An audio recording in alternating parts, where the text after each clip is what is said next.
nombre aquí es el único, o sea, tu apellido es el único Musquiz. Sí. Órale. Como Iscar también. Iscar Sí, también. a mí Sí, Correos sí. Gualubio. Sí, no hay otro. Sí, por eso siento tatuar en migración. Blanca, eso no se debe decir en el podcast cuando estamos grabando. Yo no sabía que Ese es estábamos el grabando. blooper. O sea, todo uno va a saber que siempre me atora de migración por mi Yo no apellido. sabía que ya estábamos grabando. Pero... Mira, sí, fue algo. A mí también siempre me mandan a revisión secundaria. ¿Neta? Sí, pero es que me robaron una visa y luego perdí otra. Entonces siempre pedo. Y yo, Casi soy un más. idiota. Pero no soy malo. A ver si nos sacan. Van a venir por ustedes. Oye, entonces, José, la pregunta seria, como siempre. Vamos con pregunta seria. Ajá, Este es el episodio B43307. así es. Ok, y tenemos un invitado hoy. Pero primero quería empezar con una pregunta. Habíamos platicado, o sea, la pregunta es si la música o cualquier expresión cultural nos puede volver activistas, ¿no? O sea, por ejemplo, en mi caso, creo que lo que a mí me cambió el chip fue escuchar con detenimiento a Rage Against the Machine. Entonces escuché Rage Against the Machine y dije, primero era así muy de testosterona, ¿no? Rage Against the Machine era mi música para ir al gimnasio. Y de repente ya, ok, vamos a escucharlo con más tranquilidad y dices, ¿qué está pasando aquí?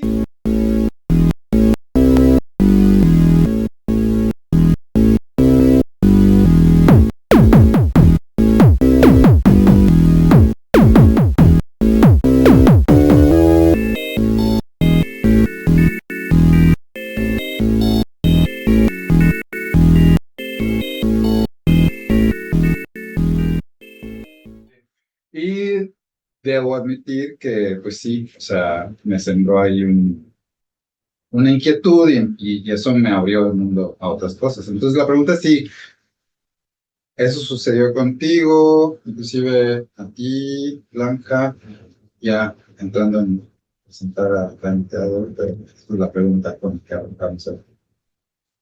Pues, no sé, para mí la música sí tuvo, más que una cuestión como de activista, lo que despertó mucho fue un interés por la historia. Okay. Siento que, y bueno, desde una perspectiva muy de izquierda, ¿no? Yo lo que me movió así como ti fue Rage Against the Machine, fue The Clash. Okay. Que habla mucho pues, como del imperialismo estadounidense, ¿no? Y del racismo en Inglaterra y tal. Entonces como que eso es lo que me empieza a mí a meter, y ahora pues estudio Estados Unidos, ¿no? Entonces, aunque sí, pero te quería preguntar algo, que es como, o sea, cuando tú empezaste a escuchar Rage, o sea, ¿tenías como otra visión ideológica antes, o más bien fue algo como que inauguró la política para ti? Eso solo es así. Pues sí, una pregunta interesante. Yo creo que inauguró la política para mí. O sea, antes de eso sí tenía ciertas como, digamos que era muy inocente, mis posturas políticas eran muy inocentes, pero digamos que después de escuchar a Rage, no tanto escuchar a Rage, sino que me generaba mucha curiosidad de a qué se refería, porque no entendía. Hay muchas referencias que no entendía, entonces justamente empecé a leer y dije, ay, güey, ¿qué está pasando? O sea, vi cómo estaba vinculado con el movimiento zapatista y no sé, o sea, me abrió, no puedo decir que antes de eso yo tendía hacia una inclinación izquierda. Es como, what is this machine Pero arranging again? Pero creo que sí natural, fue una inclinación natural porque toda mi vida yo he tenido, o sea, he tenido acceso a música menos activista, ¿no? O sea, religiosa, porque mis papás iban a la iglesia. Entonces, digamos que ese es el otro espectro de la balanza. Y eso nunca me generó ninguna así como que, ay, güey, qué pedo, qué es esto, ¿no? ¿Quién es este señor hot de la Biblia que se lo comió. No me generaba esa inquietud, sinceramente. Pero Rage Against the Machine fue, ay, ¿quiénes son estos zapatistas? ¿De qué estamos hablando? Y eso, entonces, creo que, no sé, o sea, así fue. No podría profundizar más al respecto. Me causó curiosidad. Blanca, ¿no? ¿Y tú, Blanca? Antes de introducirte formalmente con nuestra invitada, la primera presencia. Ay, qué emoción. Como que me pone un grado de responsabilidad. Parece importantísimo. Claro, sí. Parece, El presidente de la universidad, a ver qué estamos haciendo, Blanca. ¿Qué le dirías a los millones? Bueno, primero, gracias por la oportunidad. No, ya en serio, sí creo que, bueno, a mí el arte sí recuerdo que me ha llamado la atención desde muy pequeña. Y creo que lo más, a ver, estos debates sobre si el arte tiene o no una obligación ética o si tiene o no una obligación política, yo creo que para mí, desde mi experiencia, es no necesariamente, pero tiene esa potencialidad. Entonces a veces uno ve cosas que no necesariamente tienen o que están pensadas para motivar una reflexión política, mucho menos en el tema de política formal, pero de alguna manera generan reflexiones o develan, visibilizan aspectos de la vida que estaban velados para mí, para ti o para quien sea. Y me parece que eso es un gesto profundamente político, independientemente de dónde venga, ¿no? Entonces yo creo que el arte no necesariamente tiene esa obligación, eh, pero sí tiene esas potencialidades. Y para mí el cine, el contacto con ciertas obras de arte, con cierta literatura, siempre me están renovando como esas inquietudes, ¿no? Entonces creo que sin ponerle etiquetas, es algo tan experiencial, tan cercano a una vivencia sensible, perceptible de alguna manera, que su forma de moverte y de involucrarte en las cosas es muy distinta a cuando lees no sé, un paper o cuando oyes un discurso político, ¿no? Y creo que ahí está su gran potencial. Sí, no, me gusta esto que uno es no necesariamente político y dos, no le va a pegar igual a todas las personas que lo reciban. Claro, ni necesariamente la misma cosa, ¿no? Porque, por ejemplo, habrá cosas que sean muy potentes para ciertas personas y que no digan nada para otras, o para toda una generación incluso, ¿no? Hay una generación completa que a lo mejor no le dice nada en la hora de los hornos, este cine como súper activista de latinoamericano, el tercer cine, y hay toda una generación que no podemos verla sin llorar, no sé, que también es...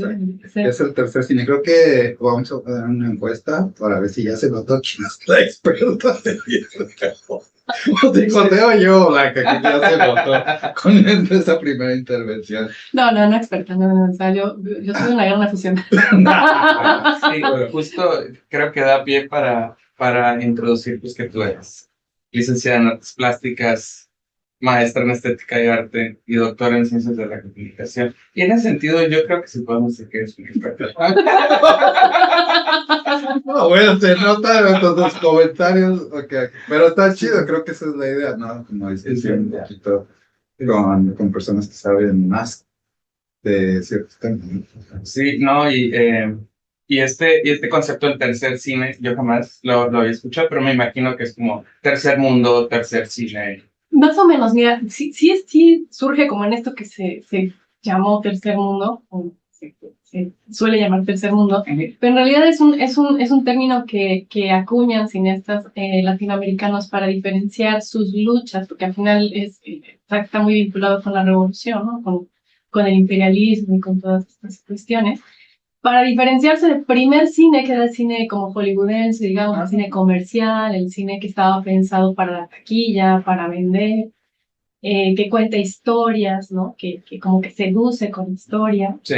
Luego está un segundo cine que se empieza a dar en los 60 también, en los 50, principios de los 60, que es más autoral, ¿no? Por ejemplo, el cine de arte, el cine de Godard, o sea, como este cine que es muy potente políticamente hablando, pero muy individualista en cierto sentido porque expresa, digamos, ¿no? La sensibilidad de un autor. Sí.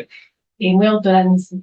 Y el tercer cine es realmente una vanguardia latinoamericana porque ellos pretenden que el cine también sea un arma política, un arma de lucha, un arma de concientización, pero apelando a la colectividad y no intelectualizando la lucha, sino haciéndola, sí, claro, de alguna manera. No, claro, son muy cuidadosos también con las formas, porque el tercer cine también es mucho de formas. Y viniendo de Latinoamérica, apela también a una inclusión del lenguaje, de la sensibilidad latinoamericana, de las formas de contar en América, en regiones muy particulares, como los Alpines en Bolivia, Getino y Solanas en Argentina. O sea, apelan a que también el cine esté impregnado de una sensibilidad muy particular, muy local. Entonces, sí es formalmente muy experimental, digamos, por decirlo de alguna manera, ¿no? Amplia, pero es muy político en sus fines, o busca fines muy políticos. Oye, y la diferencia entre esto y lo que describes en el capítulo de este libro. Primero platícanos el libro y del capítulo y cuál fue tu colaboración en el libro. Y, y hablas ahí del cine militante. Entonces me suena que es lo mismo, ¿no? El tercer cine y el cine militante es lo mismo, no es lo mismo. Y pues Sí, bueno, el libro es un texto organiza, digamos, gestiona, coordina. 4 curadoras de Ciudad de México, entre las que se encuentra Gemma Argüello, que es quien a mí me invita a hacer este capítulo, ¿no? Sobre particularmente cine mujer. El libro no es de cine, el libro es muy lindo porque habla sobre redes de colaboración entre mujeres. De hecho, se llama Coordenadas Móviles, redes de colaboración entre mujeres en la cultura y el arte del 75 al 85. Y entonces el libro lo que hace es poner énfasis no en las personas, no en las artistas de la época, sino en cómo colaboran, cómo surgen redes de colaboración entre mujeres que potencian cierta discurso, ciertas prácticas activistas feministas. Entonces, un poco el libro va a eso. Y bueno, yo participé con un capítulo justo de Cine Mujer, que es un colectivo que surge en Ciudad de México por iniciativa de Marta Rosa Fernández. Un momento, perdón, ya ven cómo se me pone nervioso. Y que tenía el objetivo como también era un objetivo doble. Primero, poner el cine al servicio de la revolución, ¿no? Que es una frase que ella que retoma en el texto de Cine Octubre, Cine Octubre, que era otro colectivo surgido en el FUE, también con inquietudes políticas, también con un cine más experimental, digamos. Y ella retoma también estas premisas, pero también para contextualizar las luchas de las mujeres dentro de las luchas revolucionarias, digamos, ¿no? Porque ellas hablan mucho, las feministas que conforman Cine Mujer, pues hablan mucho de que se habla de las opresiones a las clases trabajadoras, pero poco se habla de las opresiones, ¿no?, del patriarcado a las mujeres. Entonces ellas tratan de conciliar estas dos cosas que son súper importantes en un ámbito en el que puedan expresarse o expresar pues todas estas cuestiones de manera estética, ¿no? Porque para ellas es lo más potente. Ellas estudian cine, algunas están en el CUEC, otras se unen viniendo de otros lugares, y bueno, ese es el objetivo al final del colectivo, y en ese sentido es militante. Entonces es militante porque sí busca activamente una participación política que involucre a sectores de la población, ¿no? O sea, no es meramente comunicar, sino... Claro, es involucrar. De hecho, algo que tiene el cine militante, sea de donde sea, podemos decir, es que se involucra activamente con otras instituciones, otros grupos que buscan, que tienen los mismos fines, por ejemplo, desde el activismo, o desde la política formal, o desde o de instituciones de otro tipo, ¿no? Entonces, busca activamente vincularse a estos organismos, o sea, busca ser parte de la lucha, ¿no? En ese sentido. Entonces, por eso también es militante, busca representar una realidad no representada, no busca dar voz. Esto de dar voz, no, bueno, suena como que podemos debatirlo, ¿no? Pero bueno, busca dar voz a las personas que normalmente no la tienen, que no están, porque hacer política al final de cuentas es participar en la arena pública de las decisiones que se toman, ¿no? Y en ese sentido, el cuerpo es muy importante, o sea, acuerpar esas decisiones, poner el cuerpo de los que no están dentro de un dispositivo que lo hace presente, que lo hace visible, es un acto ya profundamente político en ese sentido, ¿no? Entonces, el tercer cine, para contestar la pregunta, está dentro del cine, o lo engloba, digamos, el cine militante, porque su objetivo es profundamente político, tanto en su discurso como en su acción. Okay. Otra cosa que también, por ejemplo, nos distingue es que el cine político busca sus espacios para distribuirse y no necesariamente son los espacios de la distribución cinematográfica tradicional, o sea, no buscan la sala de cine, sino buscan la asamblea. ¿Cómo lo logran? O sea, ¿cómo logran esa distribución? Creo que es algo en lo que tú estás bastante... Bueno, hablando de este cine como militante de esta época en particular, que son 60, 70, es un cine que busca incidir, o que busca en los lugares en donde normalmente se habla de política. O sea, buscan la asamblea, buscan la fábrica, la escuela, la biblioteca. O sea, ellos es un cine muy aguerrido en ese sentido, porque no buscan una distribución, digamos, que coloque a este cine en un papel de ser observado pasivamente, ahora, sino que lo ponen en un papel en el que juegue realmente parte de la lucha, haciendo conciencia, porque ellos lo dicen, ¿no? Uno de los objetivos es hacer conciencia de clase. Pero eso, okay. Y eso no genera como una especie de estos echo chambers, donde le estás mostrando un cine que va a pegar a gente que sabes que que va a coincidir con lo que está tratando de comunicar, ¿no? No, mira, yo creo, o sea, pienso que no necesariamente en esos términos, porque echo chamber me suena como que hablar para ellos mismos, ¿no? Como hablar para ellos. O sea, que la gente que hace cine militante sean complacientes con ellos mismos, con su discurso y que ahí se quede. O sea, yo creo que todo lo contrario. O sea, en el momento que ellos no buscan las salas en las que el cine se va a ver de manera pasiva, lo que están haciendo es incentivar un diálogo activo. ¿Y a qué te refieres con esto de ir al cine de manera pasiva? Por ejemplo, que cuando tú vas al cine y ves una película narrativa de ficción, tú la consumes, estás sentado y la ves. Y la película, lo que hace muy bien el cine narrativo es, el montaje narrativo es generar una sensación de continuidad que te lleva a toda la película. O sea, que te mantiene viendo la película y te mantiene viendo la historia y que te va generando, ¿no? Te va dando los detalles, las pistas de cómo se va a ir resolviendo el conflicto central que normalmente es el que orienta la historia. O sea, te lleva a otra realidad, digamos, mientras tal vez el cine militante, al contrario, lo que enfatiza es lo que está pasando en tu.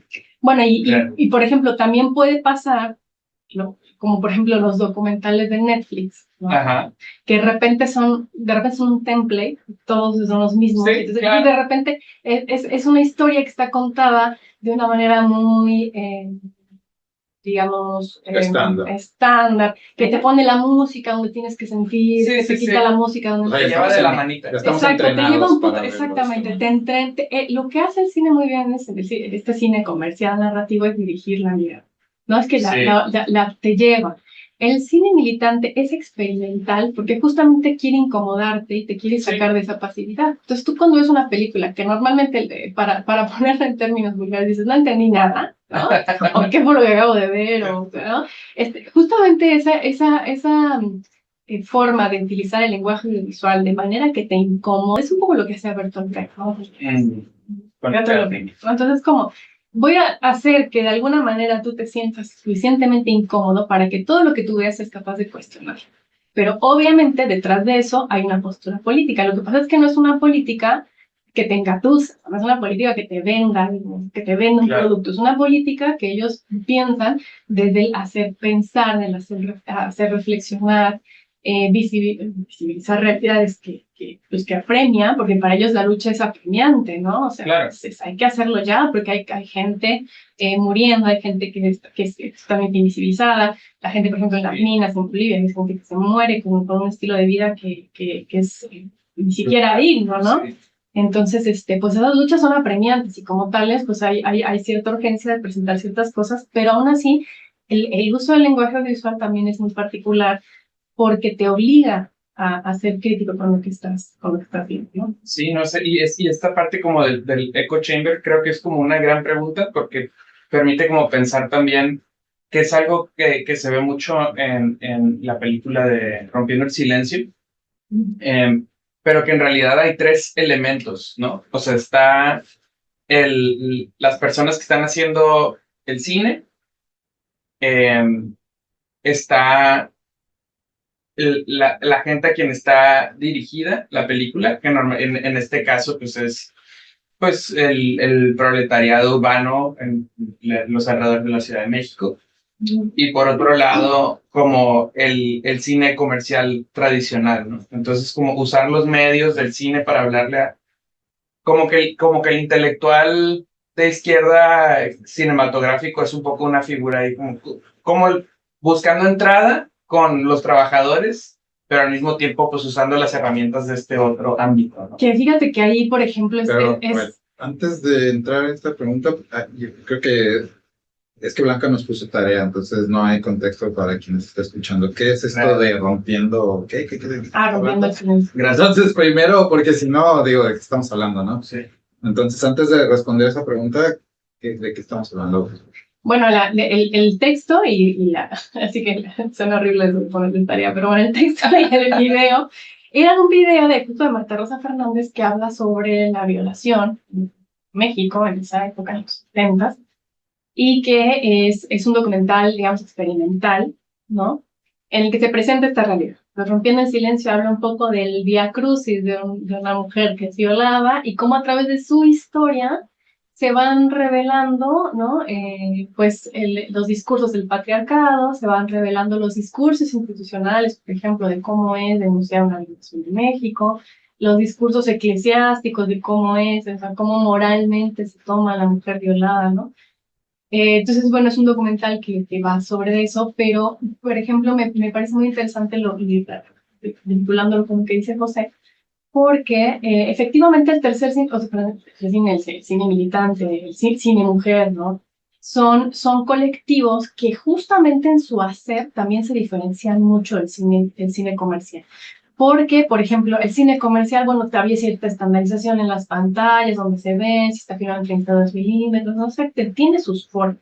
El cine militante no solo toma el cine para hablar de política, sino que también sus formas de hacer son muy distintas y eso es importantísimo en el proceso, ¿no? Porque, por ejemplo, es un cine que es posible porque existe la cámara de 8 milímetros, ¿no? Porque existen formatos... ¿Crees que es intencional o es justo que voy, o sea, existen formatos que popularizan el acceso al cine porque son formatos más baratos, ¿no? O sea, cuando Kodak saca el 8 milímetros, pues es un formato que se puede comprar, no necesita grandes procesos de revelado como lo necesita el cine de 32 milímetros, 35 milímetros, perdón. Entonces, es un cine que es una forma de capturar imágenes más asequible. Y eso da pie a que mucha gente que tiene cosas que decir, pero no tiene los millones para montarse una producción, pues pueda tomar el medio audiovisual, ¿no? Para hablar de cuestiones que le interpelan, no solamente políticas, también estéticas, porque pues ahí está la vanguardia norteamericana, por ejemplo, con Stan Brakhage, con Aya Beren, con gente que toma estos formatos para hacer un cine muy íntimo, muy personal, muy onírico, o sea, para experimentar literalmente con eso. Entonces, el formato, digamos que en el formato, en el surgimiento de ese formato está el germen de lo revolucionario que es este cine, porque sin esa asequibilidad tampoco habría podido hacerse. Entonces, y además también es portátil, o sea, también se puede portar, te llevas tu camarita y estás filmando. Y por ejemplo, la cooperativa de cine marginal a la que perteneció Rosa Marta Fernández antes de fundar Cine Mujer, pues iban a las fábricas, por ejemplo, grababan las huelgas y después revelaban y las iban a mostrar a los mismos obreros para que la vieran y para que hablaran, y era una especie de asamblea en la que después decían si se le metía manos, no, o sea, era un trabajo que se podía colectivizar porque al final era un formato que le permitía. Entonces, y ahora, digo, ayer.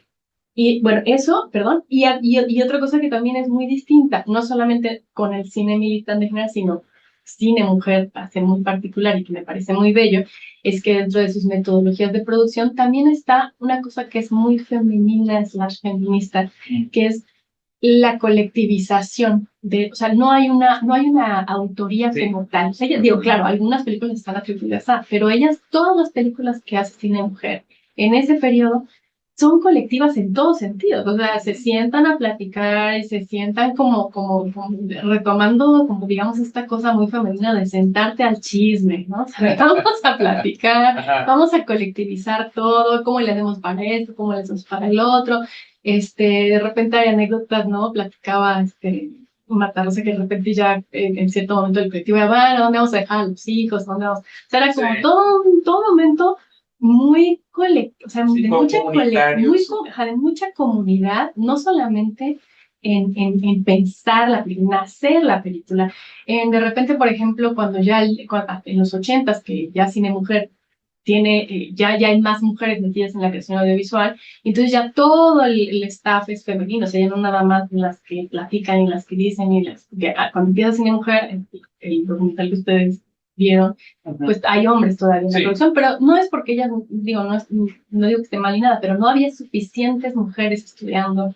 Era una profesión muy de varones, entonces había pocas mujeres. Para los 80 ya hay muchas mujeres estudiando web, por ejemplo. Entonces ya todo el proceso de Cine Mujer ya es hecho por mujeres, ¿no? Entonces lo que me parece que también es muy lindo y que también es una forma, es un proceso que también da forma a las intenciones que finalmente llevan sí, ¿no? Las películas. ¿No? Oye, también digo, ya se habla mucho sobre las técnicas o la forma, pero también el género de cine, o sea, también es difícil. O sea, ayer que me puse a ver el documental, te preguntaba si es documental, bueno, más bien la pregunta es documental, es Sí. ficción, o sea, es difícil también de captar eso, ¿no? ¿Qué dirías sobre eso? Yo, bueno, recuerdo que cuando platicaba yo con Marta Rosa, ella decía que su principal objetivo es político, pero que su otro principal objetivo, o sea, como poniéndolo en el mismo lugar, Sí, ¿no? sí. Es estético, porque el cine efectivamente anida una potencialidad política, pero principalmente es un medio estético.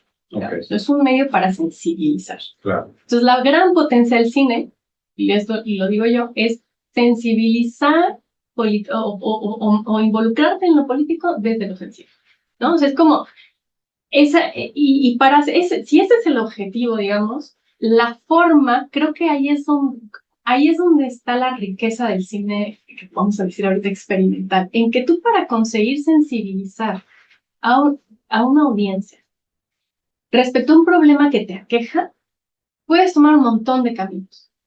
Y ella lo que hace es, sí, vamos a hablar de la migración en México, pero vamos a hablar sobre además de que te dé la información, quiero que tú sientas de repente la tensión de la mujer que va a denunciar, que no la apelan, que la revictimizan, Sí, todas las preguntas. Exacto, las preguntas que le hacen. Entonces yo lo que quiero para lograr esa sensibilidad, para lograr llegar a ti como yo quiero llegar a ti, entonces voy a agarrar partes del documental, sí, pero también voy a ficcionalizar esto. O aquí quiero que sea esto, pues sí, pero voy a meter una animación quizás ¿no? Entonces, y digamos que la forma Hay intención, responde, o sea, más claro, allá de lo estético, sino como pues es estética, ¿no? Porque al final de cuentas lo que apela es a tu sensibilidad. Claro. Pero la forma es justo experimental, porque no es que siga las reglas de un cine de género o del cine documental, porque también hoy en día es más difícil percibirlo porque el documental ha tomado mucha forma también. O sea, el documental también está en un gran momento, sobre todo en México, ¿no? Es un gran momento para el documental. Pero digamos que no quiere quedarse con el documental testimonial, documental de corte más antropológico, entonces, sino que quiere meter cosas que te ayuden a sensibilizarte en el problema que te está presentando, ¿no? Entonces, por ejemplo, la idea incluso, por ejemplo, hay cosas que fueron muy polémicas en su momento, como entrevistar a violador, porque decían... Justo. Le voy a preguntar a José y a ver cómo triangula esto, pero ¿cómo sentiste tú esa parte donde justamente entrevistan a la víctima, pero la entrevista se siente más como una acusación que una entrevista, ¿no? Sí, se me hizo muy interesante de la parte de los militantes, tanto la víctima como todos los compañeros que están alrededor. Ajá. que por la forma en la que lo habla, como puedes darte cuenta que esa parte estaba como scripted, Ajá. ¿sabes? O sea, por la cadencia que tiene, y también se me hizo muy interesante, aunque eso solo es un detalle, cómo captura un cierto acento y una manera de hablar que es muy particular de la Ciudad de México en los 70s, sí. ¿no? Que a veces lo escucho como en algunos como profesores. ¿No? Pero sí, lo que no me quedó muy claro, o sea, es sí, o sea, la persona que entrevistaron que estaba en la cárcel claramente era un violador serial. Em, pero lo que no entendí es si él la había violado a ella en particular. Ah, Que creo que... no, creo yo que no. no, yo no, no. De hecho, esa parte de la chica es ficcional, ¿no? Es ficcional. Vale.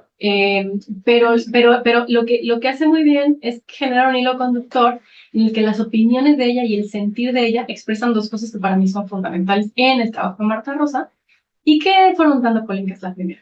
La primera es que ella humaniza al violador. Sí. En el sentido de que no solamente porque lo entrevista y porque le da un espacio para hablar, sino porque a través de la narración de ella, cuando está en la asamblea, por ejemplo, ella dice que ella le ayudó a superar lo que había vivido, el hecho de entender que la violación no era algo, digamos, fortuito, sino que era un producto de un sistema, ¿no? Y que básicamente lo que está diciendo es, no es un violador, o sea, no es como un violador y lo que me pasó a mí, sino es un problema sistémico, es un problema cultural muy fuerte. Y entonces el documental, a través por eso me parece como muy acertada la parte ficcional, porque es a través de la opinión de ella como la narradora, digamos, el personaje principal, que tú vas tejiendo estas opiniones o vas tejiendo estas realidades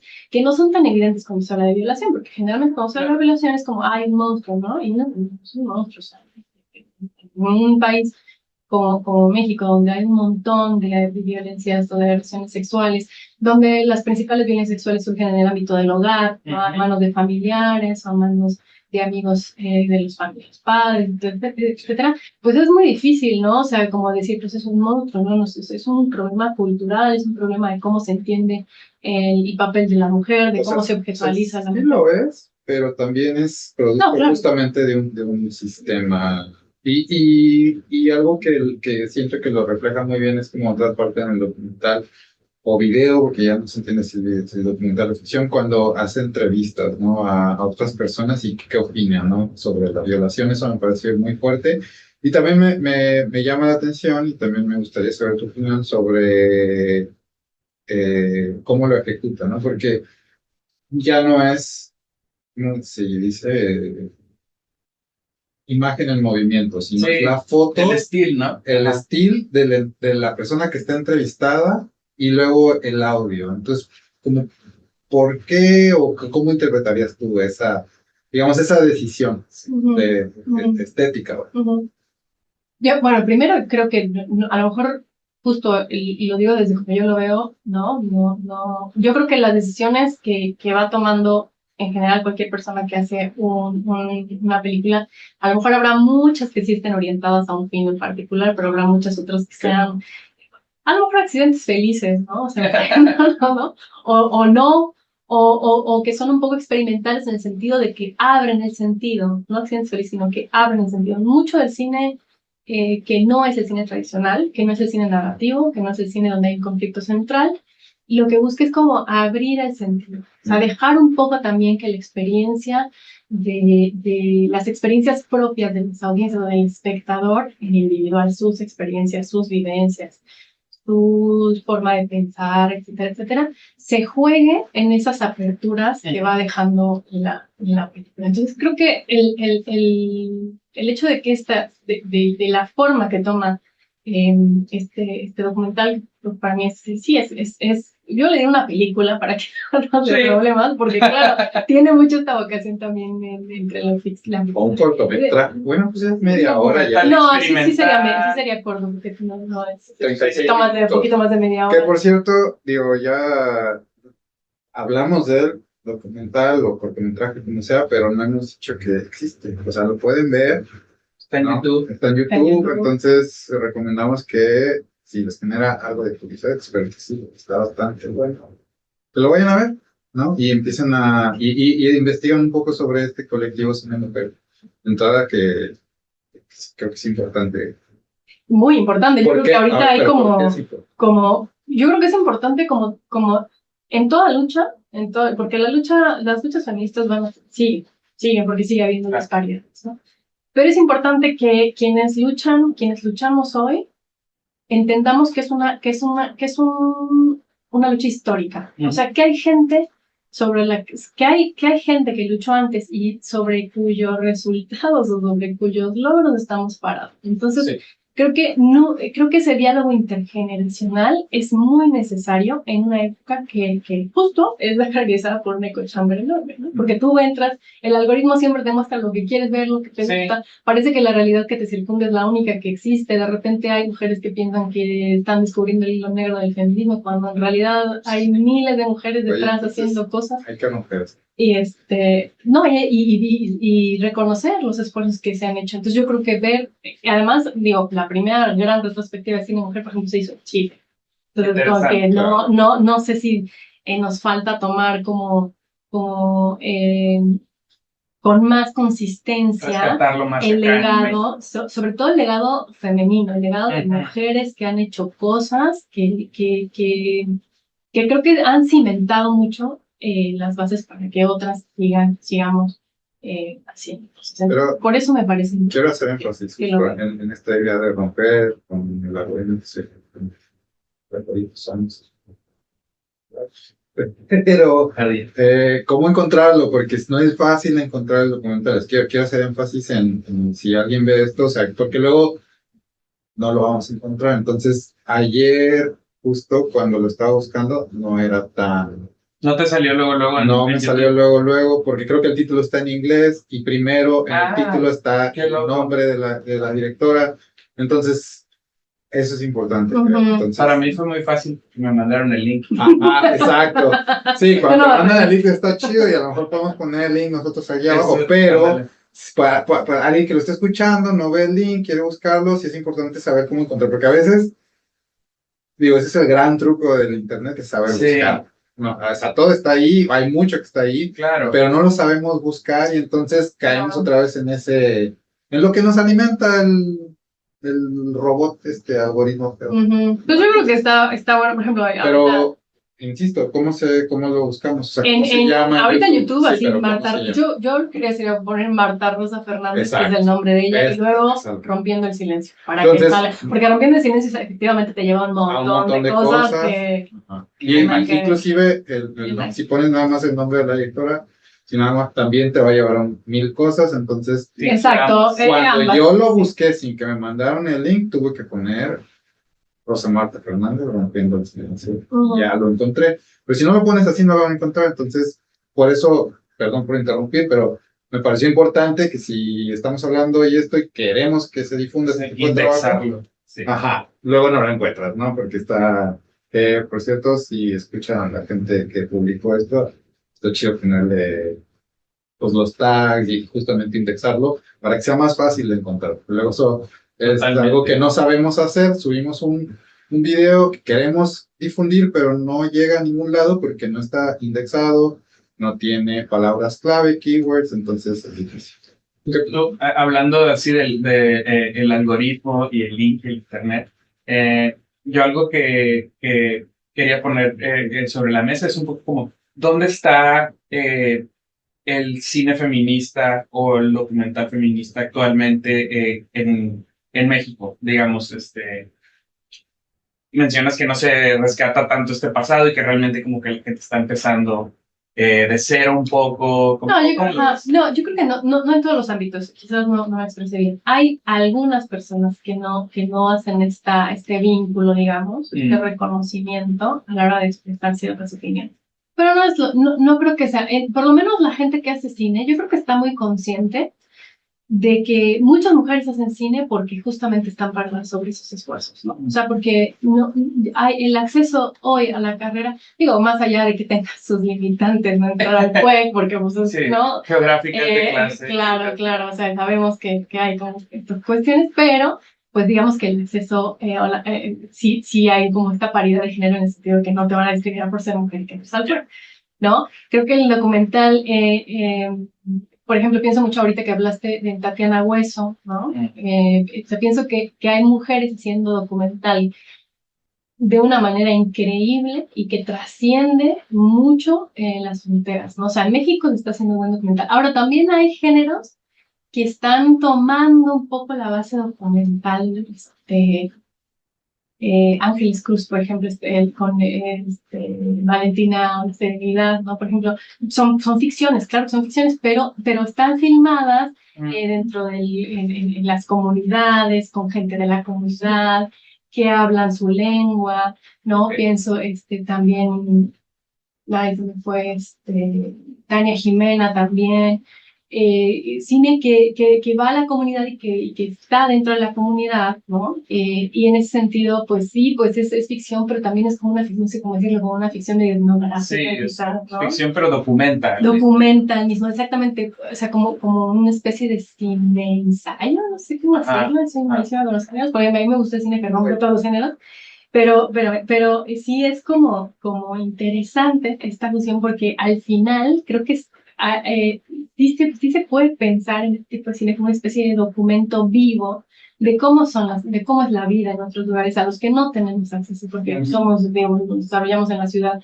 pero cómo es el cine en lugares donde no tenemos acceso, cuáles son sus problemáticas en particular en voz de la gente que las vive, que las expresa, que las siente. Y esto me parece un momento maravilloso del cine hoy, ficción documental, o sea, de un cine que un poco parte de estas dos cosas, ¿no?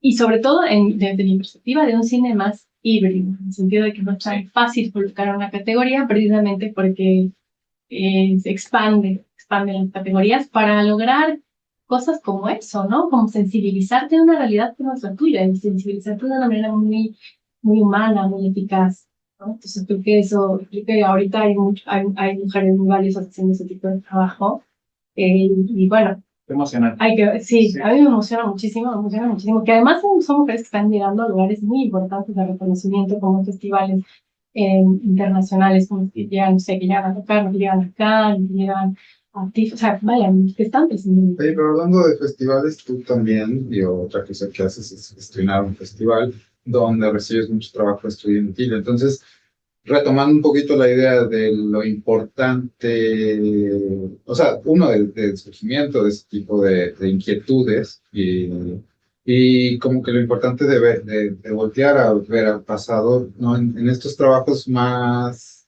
pues, más amateur, digamos, ves ese trabajo o ves ese como conexión con el cine pasado o si son cosas completamente diferentes y nuevas, totalmente experimentales.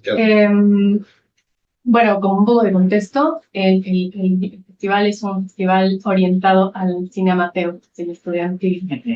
Nace con vocación pedagógica, justamente, es más bien un proyecto, más que un festival, así como que, porque ahorita hablamos de Locarno, no quiero que sea, claro que no, pero es un proyecto que busca difundir el trabajo de cineastas, de videorealizadores amateur, y también obviamente hay muestras que son de cineastas más, de mayor trayectoria, ¿no? Pero el core del festival es ese, ¿no? Es el cine amateur.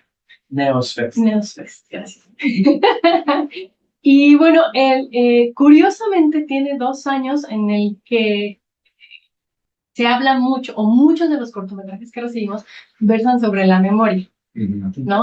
Y además, de una manera muy particular, porque como nosotros lo que buscamos es un proyecto, convocar las manifestaciones más experimentales, más difíciles de definir del audiovisual, muchos de estos trabajos sobre la memoria no tienen nada que ver con el documental en un sentido tradicional, por supuesto, ni los minimetrajes tampoco tienen que ver con eso, aunque están digamos, más compactos, donde tienes menos tiempo para expresarte, sino tienen que ver con una idea de cómo esa memoria, cómo esos hechos, cualesquiera de que sean, atraviesan mi presente, me atraviesan a mí. O sea, de qué manera yo viviendo esto, sintiendo esto, viendo esto, escuchando esto, me vinculo con acontecimientos de la memoria. Que es maravilloso, porque no quiere decir, porque ninguno de estos documentales tiene la intención de ser de registrar. No, o sea, no quiere registrar, no está pensando en una imagen objetiva, o Sí, sí, sí. sino está pensando en cómo construir o cómo yo construyo desde mi perspectiva, desde lo que yo soy hoy, el pasado o la memoria, o cierto acontecimiento, o cierta vivencia, ¿no? Desde qué lugar y con qué recursos. Entonces, creo que son documentales, son tremendamente subjetivos en ese sentido, porque siempre parten de una mirada muy situada, muy acuerpada, digamos. Y entonces nunca hay esta sensación de que te están dando una realidad objetiva, para que la conozcas. Claro, sí, sí. Entonces, me parece muy lindo y tiene mucho que ver con la memoria, en el sentido de que muchos de ellos también apelan a hechos del pasado que tienen que ver con muchas, pues que llevan rato, ¿no? En la arena pública, en la arena política. Sí, no, eso nos da para todo otro episodio, como la relación memoria, documental, Sí, objetividad. Sí. yo creo como Qué ya chido. una última pregunta para la no experta. Aquí. Pero en fin, hablamos particularmente de cine político, cine militante, tercer cine, que tiene una intención, pero la mayoría del cine no tiene una intención política. Entonces, la pregunta es si tú crees que este cine comercial, primer cine, segundo cine, el cine no militante, que no tiene esa intención, al menos abiertamente, expresa algo político, puede también generar estos mismos sentimientos. Bueno, el segundo y el tercero sí, definitivamente sí la tiene, ¿no? Okay. El cine, a ver, yo creo, como dije hace un momento, que hay películas que a lo mejor no tienen esa intención, pero anidan esa posibilidad. Y en muchas personas siembran una semilla. Entonces, definitivamente, por ejemplo, una película de ficción quizás, que no tiene, o que pareciera que no tiene una intención política, pareciera, pero para mí es tremendamente política, es por ejemplo la camarista de Pirámides, ¿no? Es una especie como de un día en la vida de una camarista de un hotel y la vamos siguiendo. El simple hecho de que el cuerpo de una trabajadora de tendencia sea el leitmotiv, el protagonista de una película que la va a llevar ante miles de miradas, es un gesto político, porque pone su cuerpo en una situación, en un primer plano en el que nunca está, porque los trabajadores de los estudios son invisibles, ¿no? Total. Entonces, es un acto, quizás no vinculado como a la política formal, pero es un acto profundamente político. Como Roma hace lo mismo hasta que Como, sí, con todo lo polémico que sea, digo, yo creo que ahí Roma para mí lo que hace es abrir una discusión, ¿no? Respecto a las formas de representación, ¿no? Respecto a que si una persona privilegiada de repente puede hablar de, ¿no? Mi empleada la queremos, es como la familia. Claramente es un discurso bastante chocante, ¿no? Sí. Pero abre la discusión y en ese sentido creo que también a veces confundimos con que lo político es inherente a un objeto y no, lo político se da en un ente, es como algo que yo siento que se da en la interacción quizás del discurso, del objeto, ¿no? Y la realidad que toca y lo que motiva en otras personas, el diálogo que genera, las acciones que se suceden en eso. O sea, no hay nada, yo creo, intrínsecamente eh, político en una cosa. Es lo que motiva, es lo que genera, ¿no? Las cosas que detonan, Sí. ¿no? No sé, algo que no sé si es exactamente a la inversa, pero como que a mí me hace pensar esta discusión es películas como que toman la estética del documental o del tercer cine probablemente, pero que en realidad son estas películas pues que están hechas para hacer dinero y no cambiar nada, ¿no? Como la película esta sobre Fred Hampton, que es O sea, es todo lo activista, contrario. exacto, ¿no? O sea, que muestra esta historia cómodamente situada en el pasado, que ya fue.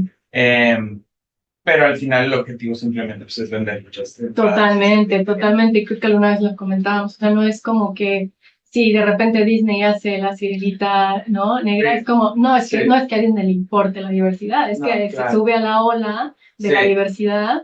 Digamos que la multiculti es como el aspecto cultural de la globalización. Es Ajá. como vamos a agarrar todas estas personas que necesitan ser representadas, que quieren representación y vamos a venderles una peli o unos tenis Sí. o no sé, ¿no? O sea, es como instrumentalizar las disidencias o las diferencias raciales. Pues al final de cuentas es una cosa que el mercado hace, ¿no? De manera muy mezquina, pero pues tiene una intención completamente diferente. Entonces, de repente decir que Disney es muy político porque hace eso, bueno, me parece como también, o sea, Claro. o sea, uno puede torcer la realidad como uno quiera, pero es que es evidente que no.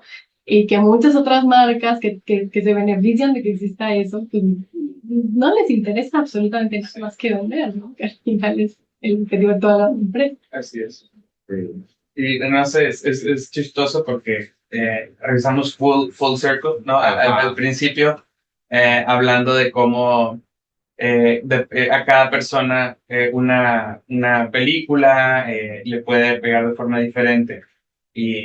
Y ahora hablando más como de la intención de la forma. Puede ser que alguien vea la nueva Sirenita y le cause un despertar. Ajá. Claro, justo por eso yo existe decía, esa posibilidad. claro, por eso yo he separado un poco como que lo político no está inherentemente en Sí, uno sí, lado, ¿no? sí. Como si a mí me genera algo y a lo mejor yo tengo 15 años y me genera algo o 20 o 30, 40, pero me hace investigar un poco más Ajá. allá, me hace Ya. pensar Sí. o me hace ver. Claro, Disney no tenía esa intención en absoluto, pero se generó y qué bueno que se Así generó, es. ¿no? O sea, es que, claro, o sea, yo creo que todos, ¿no? O sea, como... Todo tiene ese, digamos, esa posibilidad, ese potencial. Sí, diría un divulgador argentino, con suficiente hermenéutica, la Biblia puede ser un manual para construir un cohete, ¿no? Ok. Una No. frase con la cual cerrar hoy, creo que es una Sí, gran, yo gran, creo que gran cada quien no puede hacer una lectura tan compleja Sí. o tan simple de las cosas y bueno, ¿no? Yo ya, obviamente me en un terreno. Sí. A ver cómo se interpreta esta discusión también. Ajá. Claro, Las personas que no me funen. agradecemos. Gracias. No nos funen, gracias por A la escuchar. doctora no experta. Muchas gracias, Blanca. Gracias a ustedes. Y estuvo divertido. Entonces, con esto cerramos el episodio 034. 86. Bis. Así es. El primero. Y creo que es el bis. Sale. Listo.